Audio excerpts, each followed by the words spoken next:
I let myself into Jay's house and found him and Veronica sitting apart in his room, her in his computer chair, and him on the bed against his headboard.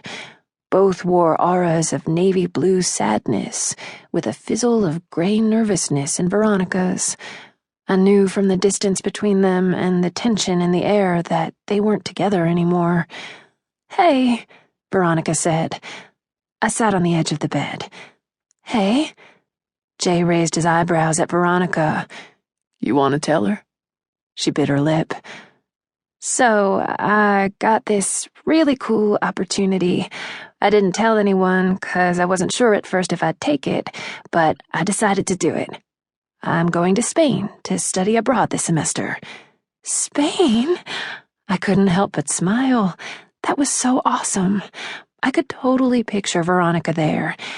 And then I saw the lack of joy on Jay's face, and my excitement waned. "Oh." Silence. "I guess it'd be hard to keep a long-distance relationship, huh?" I asked. "There's the time difference," Veronica explained. "With Jay working nights, and me probably busy with school stuff." I knew it was more than just the time and distance issues. All signs had been pointing to breakup for months now. Neither of them seemed surprised or angry, just sad. "You guys are both okay, though?" Jay picked at his jeans. "It's a good opportunity, you know? She shouldn't pass it up." I looked at Veronica, and a stream of light gray guilt swam around her before dispersing. I patted the spot on the bed across from Jay and me, and Veronica came over on shaky legs to sit with us. We sat in a semicircle facing one another. Being closer lightened Jay's aura. "I love you guys," I said quietly. Veronica kept biting at her lip. "You're not mad at me about school? I know we were going to room together." "No, I'm not mad." This was terrible timing, but I had to tell them now. "Actually, I kind of have some big news, too." They stared at me, waiting. "I'm not going to Georgia Tech after all. My dad is moving to Washington, D.C., and we want to live closer. So he pulled some strings and got me into Virginia Tech. Patty and I are both moving." Their eyes bulged. Jay said, "What?"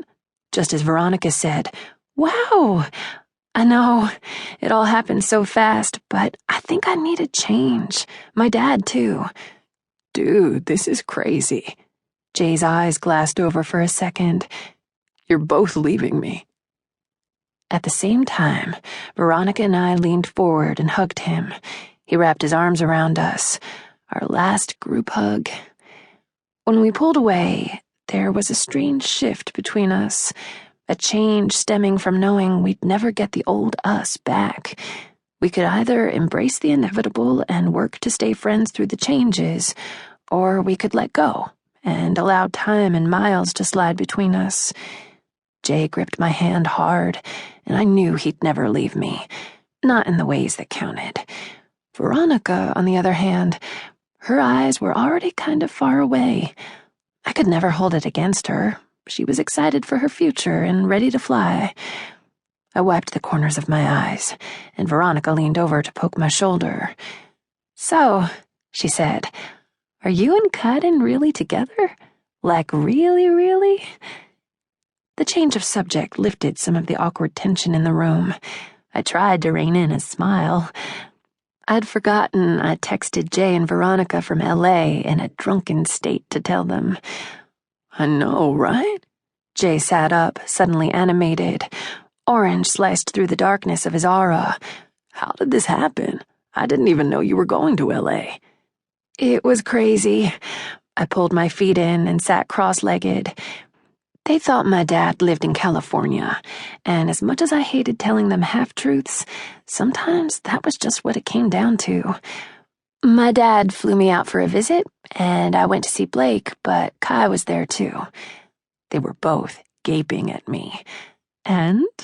Veronica asked.